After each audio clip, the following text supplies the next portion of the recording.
কেমন আছেন সবাই? আজকে আপনাদের জন্য নিয়ে এলাম সুন্দরবনের অদৃশ্য প্রহরী। লিখেছেন তুর্জয় শাকিল। ভিডিও শুরুর আগে একটা সুখবর দেই।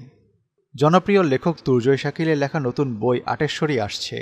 সুন্দরবনের ভয়ঙ্কর এক অমীমাংসিত ভৌতিক রহস্য নিয়ে লেখা এই উপন্যাসটি এই মাসেই প্রকাশিত হবে।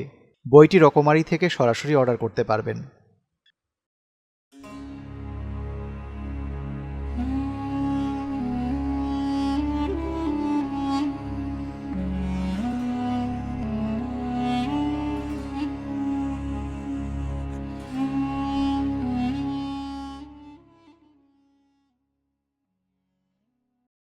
সুন্দরবনের কোল ঘেঁষে গড়ে ওঠা ছোট্ট একটা গ্রাম সুন্দরপুর। সেই গ্রামেরই এক সাধারণ ছেলে শুভ। রোদে পোড়া তামাটে রং, চোখে বাঘের মতো তীক্ষ্ণতা, আর বুকে অসীম সাহস ওর। তার পেশা বন থেকে মধু সংগ্রহ করা, স্থানীয় ভাষায় যাদের বলা হয় মৌয়াল। বনের গহীনে কোথায় মৌচাক আছে তা যেন শুভর নাকের ডগায় খবর পৌঁছে দেয় হাওয়া। আর শুভর এই বিপজ্জনক যাত্রা নিত্যসঙ্গী জয়। বয়সে শুভর চেয়ে কিছুটা বড় হলেও জয়ের বুদ্ধি কিছুটা কম। তবে শুভর প্রতি তার আনুগত্য ও ভালোবাসা ভাইয়ের চেয়ে কোনো অংশে কম নয়। প্রতিটি মওয়ালের মতো শুভ ও জয়ও বনে ঢোকার আগে বনদেবী বা বনবিবির নাম স্মরণ করে।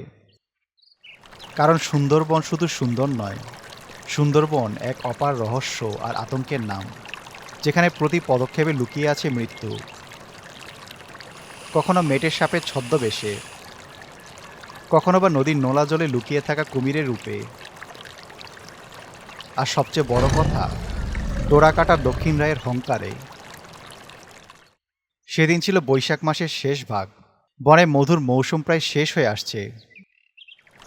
শুভ আর জয় তাদের ছোট্ট ডিঙ্গি নৌকা নিয়ে বনের অনেক গভীরে রূপসা ও পশুর নদীর এক অজানা খাড়িতে প্রবেশ করল। শুভ এর আগে কখনো এত দূর আসেনি। নৌকা এক জায়গায় বেঁধে দুজনে ঘন কাদা আর শ্বাসমূল টপকে বনের ভেতরে ঢুকল। বেশ কিছুক্ষণ হাঁটার পর তারা একটা বিশাল ছাতিম গাছের চূড়োয় দুটো বিশাল মৌচাক দেখতে পেল।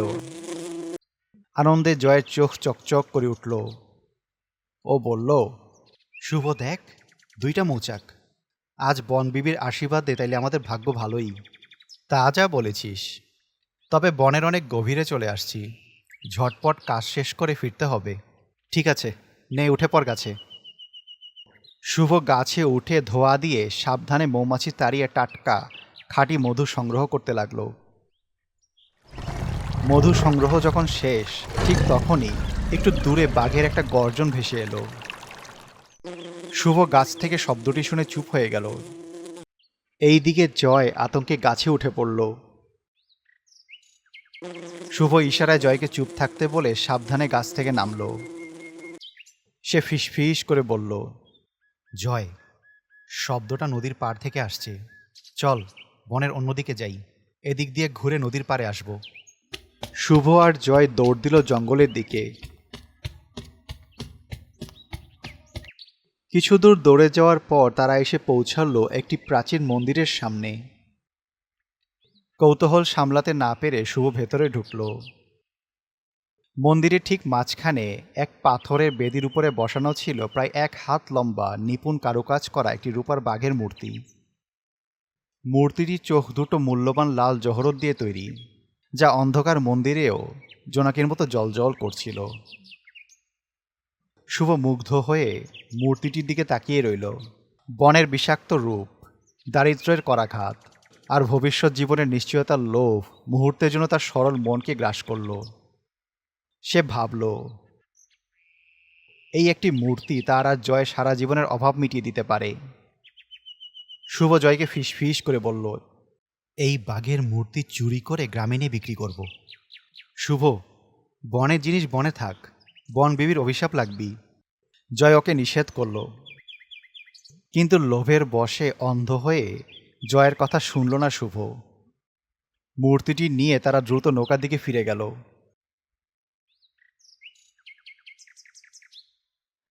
পরের রাতে কুয়াশা চাদরে ঢেকে গেল পুরো সুন্দরপুর।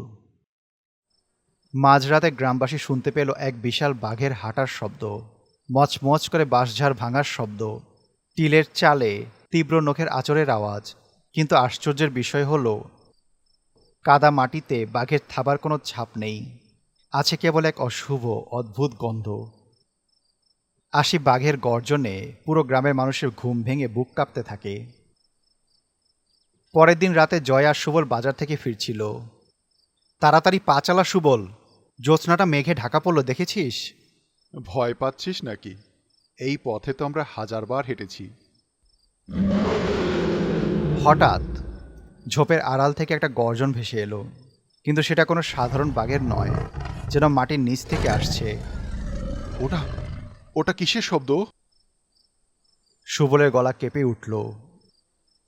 জয় থমকে দাঁড়ালো। ও তাকিয়ে দেখল, ঝোপের পেছনে দুটো চোখ চলছে আগুনের মতো লাল।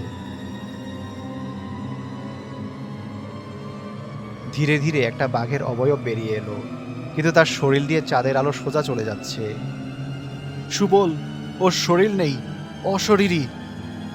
বাঘটা লাফ দিল, কিন্তু গায়ে লাগলো না। শুধু এক ঠান্ডা হাওয়া বয়ে গেল ওদের শরীর দিয়ে। দৌড়া!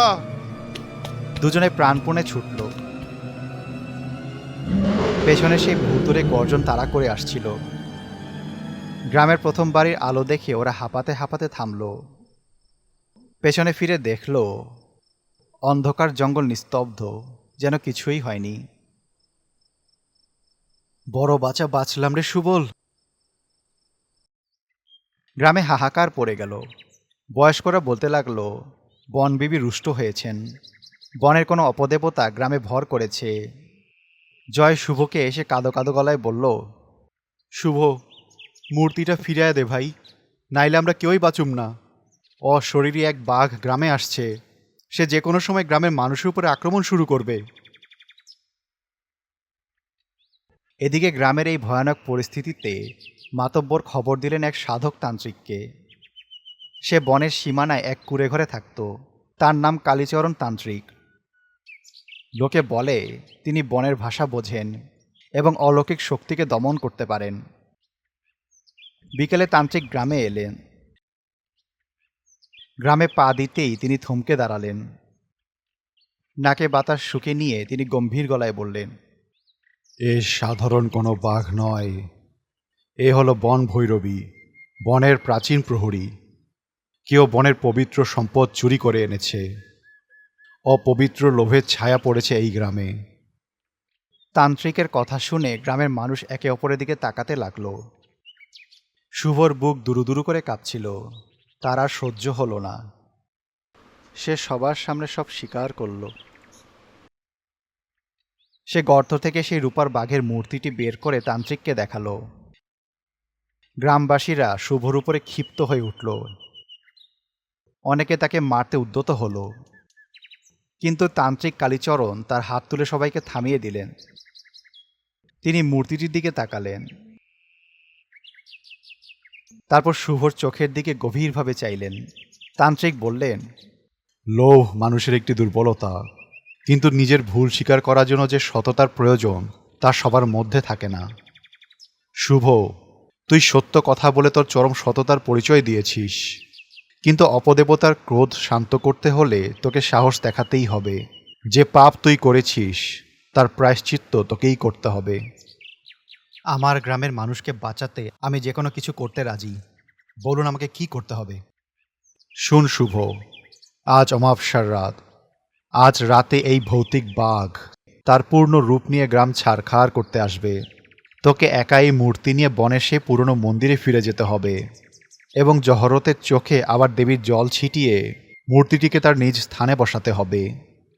তারপর তান্ত্রিক ওকে একটা পবিত্র কুণ্ডে জল ভর্তি কলসি দিল, আর দিল একটি তামার শুল, যা বিপদের সময় আত্মরক্ষার জন্য কাজে আসবে।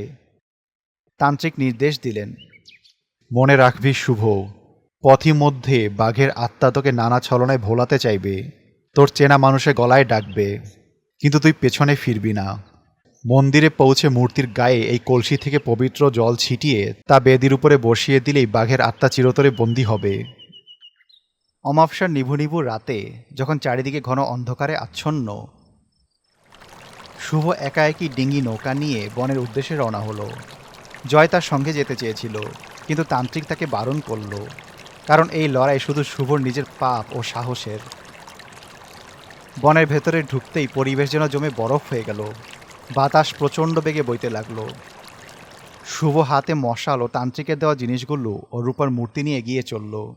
হঠাৎ তার পেছন থেকে একটা ডাক এলো। শুভ, দাঁড়া রে ভাই, আমি জয়, আমি তোর সাথে যাব। শুভর খুব ইচ্ছে করছিল পেছনে ফিরে জয়কে দেখতে, কিন্তু তান্ত্রিকের বার্তা তার মনে ছিল। সে থামল না, সোজা হেঁটে চলল। একটু পর সে দেখল তার বাবার মৃত কণ্ঠ ভেসে আসছে। বাবা শুভ, আলোটা নেভা, বনের দেবীরা তোর উপরে রেগে আছে। কিন্তু সে নিজের মনকে শক্ত করে পেছনের দিকে ফিরে তাকালো না। অবশেষে সে সেই মন্দিরে পৌঁছালো, কিন্তু মন্দিরের দরজায় পা রাখতেই বাতাস বন্ধ হয়ে গেল। চারপাশ থেকে ধোঁয়া বের হতে লাগলো। রূপ নিল এক বিশাল প্রকাণ্ড ছায়াবাগের। তার লাল চোখ দুটো থেকে ঠিকরে বের হচ্ছিল হিংস্রতা। ভৌতিক বাঘটি বিকট গর্জন করে শুভর উপরে ঝাঁপিয়ে পড়তে চাইল, কিন্তু কোনো কারণে বাঘটা শুভর দিকে এগিয়ে আসলো না। শুভ বুঝল ওর হাতে সময় খুবই কম। সে এক মুহূর্ত দেরি না করে মন্দিরের বেদির দিকে দৌড় দিল। শুভ তড়িঘড়ি করে রূপার মূর্তিটি বেদির উপরে বসালো এবং কলসি থেকে মন্ত্রপুত জল ছিটিয়ে দিল মূর্তির উপরে। জল পড়ার সাথে সাথেই রূপার বাঘের মূর্তিটি থেকে এক তীব্র নীল আলো বিচ্ছুরিত হলো। অশরীরী বাঘটি আর্তনাদ করে উঠল। এক বিকট গর্জনে পুরো সুন্দরবন কেঁপে উঠল, যেন হাজারটা বজ্র একসাথে পড়েছে। ছায়া বাঘের দেহটি ধীরে ধীরে বাষ্পে পরিণত হয়ে রূপার বাঘের মূর্তির ভেতরে ঢুকতে শুরু করলো। কিছুক্ষণের মধ্যেই সব শান্ত হয়ে গেল। বনের হিংস্র বাতাসের জায়গায় বইতে শুরু করলো এক মৃদুমন্দ দক্ষিণা হাওয়া। মন্দিরের ভেতরে ছড়িয়ে পড়ল এক অদ্ভুত অলৌকিক সুবাস। সে বুঝল বনের সম্পদ বনেই মানায়, মানুষের লোভ কেবল বিনাশ ডেকে আনে। পরের দিন সকাল, নতুন এক অভিশপ্ত মুক্ত ভোর এসেছে সুন্দরপুর গ্রামে। শুভ এক বিজয়ী বীরের মতো গ্রামে ফিরে এলো। গ্রামবাসী তাকে দেখে জয়ধ্বনি দিল। সে এখন আর কেবল একজন সাধারণ মৌয়াল নয়, সে সেই ছেলে যে নিজের ভুল স্বীকার করার সততা দেখিয়েছে এবং সাহসিকতার সাথে পুরো গ্রামকে এক ভয়ানক অতিলৌকিক অভিশাপের হাত থেকে রক্ষা করেছে। তান্ত্রিক কালীচরণ শুভর মাথায় হাত রেখে আশীর্বাদ করে বললেন, শুভ, তুই আজ এই গ্রামের এক সাহসী সন্তান প্রমাণ করলি। এরপর থেকে জয় ও শুভ সুন্দরবনের নিয়ম মেনে বনদেবীকে শ্রদ্ধা জানিয়ে সৎভাবে নিজেদের কাজ ও জীবনযাপন করতে লাগলো। আর সেই রূপার বাঘের মূর্তি আজও সুন্দরবনের কোনো এক গহীন মন্দিরে ঘুমিয়ে রয়েছে, বনের নীরব প্রহরী হয়ে।